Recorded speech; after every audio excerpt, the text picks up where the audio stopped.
So today's tip is all about reaching your goals. And you have this big goal. I'm sure you have like a really amazing, tasty, exciting goal. Whether that's owning a house, whether that's, reaching a really high level in the company you work at, or starting a business, or if that's, being a New York Times bestselling author or a world famous athlete or actor, whatever your massive goal is, it feels really good to think about that goal and to imagine yourself already there. That's amazing. And you should spend time doing that because it does feel really good and it reminds you why you actually want the goal. So that's a great practice. But sometimes when you think of all the little steps and all the things you're going to have to do to get there, you start to not feel so good. You start to feel overwhelmed. And I know when I was writing my first novel, Flawed, it's a book series that I've been working on for several years. It's a sci-fi book. I know that when I would think about the massive goal that I had to finish this massive book and then to have other books that followed and to ultimately want to turn it into, a film franchise, that's my big goal, okay? And that's a huge goal, and it's actually kind of frightening to actually say that goal out loud because there's lots of people that might judge that, but I can't worry about that. You gotta tell people your goals because you want to excite people so that they help you reach them and they hold you accountable to reaching them. So that's my massive goal, okay? Now that's super overwhelming if you've never written a book before. That's horrifying. And your mind is going to tell you, who are you to do this? And you didn't go to school for that, or you're not an author, or you're not good enough, or you need to hand this over to somebody who can handle. You're going to go through that a lot of times when you have a huge goal. But the way to feel really happy in your goal is to set little milestones and daily goals towards reaching that massive goal. Because when you have little goals and milestones, you get to celebrate along the way. And life is about the journey. Everybody says that. All the great gurus and spiritual teachers all talk about how this journey of life is so important. And a lot of times if we don't focus on the joy and the little moments along the journey, we miss out, because that is the reward. They say the journey is the reward. It's not about the destination. Once you get to the destination, you might be like, okay, now what? And I'm sure we've all felt that when we've reached a massive goal. But the truth is, I started to have fun.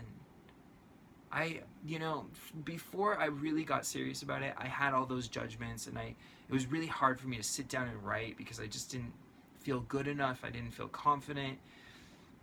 But as I was writing it, I felt really good in those moments, but then afterwards I judge myself, if that makes sense. So I actually really liked the content I was creating, but I would still beat myself up in it. I would procrastinate and do all these things to block myself from just doing the work that I really wanted to do. So when I started making milestones and goals, and I set daily goals for word counts, no joke, I made boards where I would list out, okay, today my goal is 5,000 words. Tomorrow it's 7,000 words. The next day it's 500 words. And I would make them kind of staggered, so if I didn't hit each goal each day, I would have a weekly total that I would be sure to hit because I staggered it. So maybe one day I'd write 10,000 words when my goal was only 500. And then the next day maybe my goal was 5,000 words, but I'd only write, 50. We all have those days, okay? We get writer's block. But it would average out to where I would hit my weekly goal. And if I didn't, I would work really hard that last day to meet my milestone for that week and then that month. And it was incredible to see how my progress just soared because I was celebrating the journey. And I've always loved writing, and when I get in that zone, I feel really, really good. And as I was writing this book, honestly, it was such a pleasurable experience. I had more fun just getting to know these characters and knowing them so well that they became so real to me. They're like real people to me, and I can't wait to share them with you.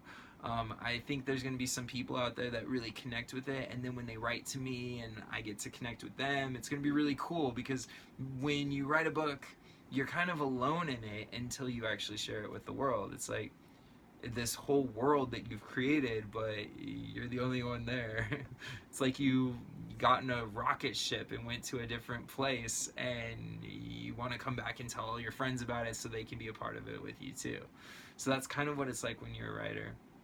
And when you have your editor, they're the first person that goes into that world with you. And I will tell you, I was really afraid of what my editor was going to think. She was a really great editor. She's written several books. And when she looked at mine, I was so nervous. I was so scared she wasn't going to get the concept, or not even get it, because she's so smart. But I just mean, like, I didn't think she would like it. You know what I mean?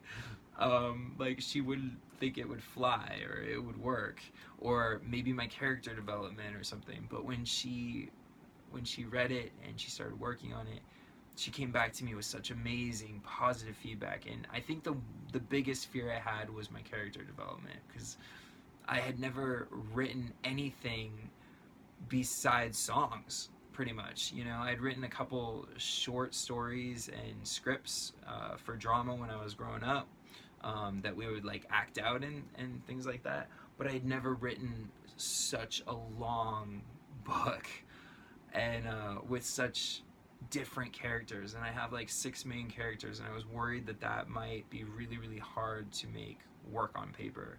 And the first thing she said to me was like, this is brilliant character development. Like, I felt like I knew them. It was like, she was saying all the things that I felt while I was writing the book. So that was really cool. And I'm not really trying to make this all about my book, but it's just a good example to kind of explain today's tip of the day, which is setting little milestones to reaching huge goals. So whatever your massive goal is, okay, I want you to backtrack from that goal, have that goal really clear in your head, what that goal is, and then go backwards and think of the massive things you would have to do in order to reach that goal. So for me, it was, you know, writing the book steadily. That was like a really big chunk of it. Then it was getting a great editor to edit it, and then going through the editing process with them, then looking for a publisher. There was like all these steps that I knew I had to go through in order to reach that massive goal. So if your massive goal is, maybe you really want to get your body just banging, you want to have like this awesome rock hard solid body, whether you're a girl or a guy, but you know where you're at, and maybe you struggle with your weight. So that's a massive goal for you. That's something that's really going to be something that you're going to really have to work hard at, okay? But you're going to go backwards, and you're going to say, well, you know, I'm starting here. This is where I want to be, and what can I do to get to that goal? And maybe in the beginning, maybe your mobility isn't really great right now because you are overweight. So maybe it's stretching, doing yoga, eating right. So for those first couple weeks, you work on that, and then you're, you know, going on walks and little light jogs, and you're just expanding, okay? So as you move through it, you get to celebrate your wins as you go. You know, and everybody starts at a different spot. So, you know, you have to really be honest with yourself about where you're at, and not comparing yourself to where other people are at. So take, for instance, buying a house. If that's your massive goal, and I'm just trying to give you different examples for different kinds of goals here. But if owning a house is like your massive goal, so you know you got to save up, you know, maybe it's 10% down because you're a first time home buyer. So you're going to want to save up that money, and you're going to have to figure out ways that you're going to do that. So maybe those are your little milestones. Maybe each day or each week you decide, like, okay, I need to save this much every day and every week and every month. And as you hit those goals, maybe you celebrate that. You know, I wouldn't encourage spending money if you're trying to save it, but maybe you know, do a little something nice for yourself, or, you know, you take a night off and you do something you love. You do these little things and you celebrate it, okay? And as you celebrate it, you get to feel good as you're in the process, and you start to feel this confidence. And it's the snowball effect, you know? When the ball starts rolling, it starts out small, but then it grows and grows and grows because more snow gets attached to it. And by the end, you got this huge boulder that's just like powerhouse that's just gonna plow through and get you to your dreams. It's gonna be awesome. So I hope you guys like that visual. But yeah, that's what you gotta do. You just gotta start celebrating those little wins. You'll start to feel really good. And I'm telling you, when I started doing that, it took me a really long time to write this first book, but the only reason why is because my mind kept getting in the way. I kept doubting myself. I kept fearing things. I kept distracting myself from doing what I really, really wanted to do. But when I got clear about it and I just started making these goals on this list, I'm gonna do X amount of words this day and X amount of words that day. And when I started hitting those goals, the process flew by. I had so much fun. I felt good the whole way through because I was reaching my goals and I was making progress. And that's what we really want. We all want to make progress. That's what we want. We want growth, expansion, progress. You know, when you talk to a multimillionaire, they still want progress. A lot of us that maybe have struggled with money, we think, oh, when we get to that point, we're just gonna be like laying on a beach sipping pina coladas. I don't drink, but for those of you who do, maybe I'd have a virgin pina colada. I don't know. But no, you might do that for a little bit, but you still want to grow. You still want to expand. Like, it's just a natural part of being a human, and it's actually a beautiful quality, because when we're expanding and growing, we're also touching other people, and we want to share what we've learned. You know, that's why I make these videos. I want to share with you the knowledge that I've learned from the experts I've studied, and it just feels good. It feels good to grow with you and to expand with you. You know, we're on this journey together. I love that you guys are watching these videos, and I really hope that today's video serves you, because this has really changed my life. Setting these little goals each day. You know, I use the Daily Playbook, which is my book. You can get it on Amazon. It's really great because it's about mindfulness. It's about getting really mindful, checking in with yourself in the morning from a quiet, peaceful place, setting goals for yourself. And I encourage 3 goals, 3 major goals that are going to make you feel really accomplished that day. You know, whatever that is for you. And you kind of check in with yourself. You get quiet, you get still, and you let those goals come out of you. Your inner being kind of helps you through this process, and you set those goals and you go about doing those goals.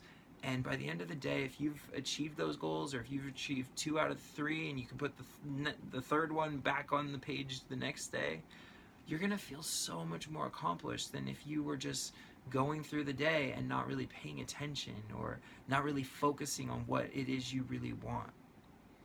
And when you don't have goals, like before you've set goals for yourself, you're kind of just going through life. You're kind of just taking what comes, and maybe you're deciding you like this and you don't like that, and you like this and you don't like that. But when you actually get really serious about what you want out of life, what you want in this life, and that's not to say, I mean, your goal could just be being an amazing dad, and maybe you focus on that every single day, which you should. You should. If you're a parent, you should be focused on, you know, getting in touch with yourself so that you have more to offer, more peace, more love to offer your child. And if you can set a goal, a weekly goal, monthly goal, things to do with your kid, ways to make them feel empowered and feel good about themselves, or even just focusing on what it is that they're good at or they love to do. You know, that's what separates a decent dad from an amazing dad. Or mom. But that's what separates the difference between being a really active and engaged and tapped in and present with your child. You got to be present with your life. That goes for having kids, not having kids, having a spouse, a partner. You need to be focused on that person. You need to be sending that person love. You need to be taking an interest in what they're into, what they're passionate about, what they like. You gotta care. And a lot of times, life causes us not to care so much. We get beat down. We don't feel so good about ourselves. Our minds attack us constantly. You know, the reason I wasn't able to finish my book a lot sooner, which I'm not complaining about now. I mean, it got done and I learned this lesson, which I'm now able to share with you, which is beautiful. But the reason I didn't get it done sooner is because my mind kept attacking it. Every time it's like having a seed in the ground and it just starts to come through the ground and then you're clipping it off. You're like, that's not good enough. It's not moving fast enough. I'm not getting what I want. And the more we do this to the people we love in our lives, if we start to pick on the person we love in our life, they're not going to want to be there. They're not going to want to be around us.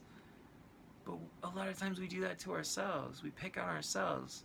We pick at our goals. We think, who are we to accomplish that? Or we don't have the talent, or we don't have the skills. But if it's in your heart, you can find a way. For most things, you can find a way. And I'm not talking about ego stuff. I'm not talking about having a really fancy car to impress other people. I'm talking about the things that really, really matter to you. The thing that if nobody was around, and it wasn't about attention, fame, which is attention, or money, or any of these things, that thing that just fires you up and excites you, that thing you want to share with others, those are your soul goals. And those can be huge goals, man. They can be really big goals. And you got to break it down. Otherwise, you're going to overwhelm yourself and you're not going to feel good in it. You're not going to feel happy. And I want you to feel happy. I want you to be excited. I want you to be fired up and pumped up to reaching your goals. And if you need help in this arena, feel free to reach out to me. You can go to my website, kadenjames.com. I offer one-on-one life coaching. I also have some resources there that could be helpful to you. But this is all free resources that I want to keep giving to you each day. This one's a little bit longer than the other videos, but it's because this is such an important thing. You know, you got to know what your goals are. You got to know what you're going after in life. Otherwise, you're just going to bounce around. I often talk about it like a pinball machine. Before I had my goals, I was just bouncing from here to there, to there, to there. And when you're an actor, when you're a model, when you're in the arts in some way, a lot of times people are pulling you all different ways. And if you're not really solid in who you are, and you're not really grounded in your spirit, you will bounce around a little bit. And it gets exhausting, and you start to really not feel good about yourself. You're really beat up, spiritually, emotionally. And to get back on track, you have to realize, like, no, I'm going to direct my life where I want it to go. And as you do that, you really reclaim your power. And when an opportunity comes, that opportunity will still come. And if it is the right move for you, you can go to it. And then you can go towards your big goal. You know, sometimes you got to do things that maybe you didn't think you were going to do, but the opportunity presented itself and it was the right choice in that moment to help you move forward towards your goals. There's nothing wrong with working a 9-to-5 if it helps you get to the point where you can own your small business. There's nothing wrong with working a 9-to-5 forever and working your way up in that job. Or there's nothing wrong with working a 9-to-5 where you love where you're at, where you love what you're doing. You know, if you're happy, that's what matters. So whatever is going to bring you happiness, that's what I am encouraging you to go after. Chase your happiness.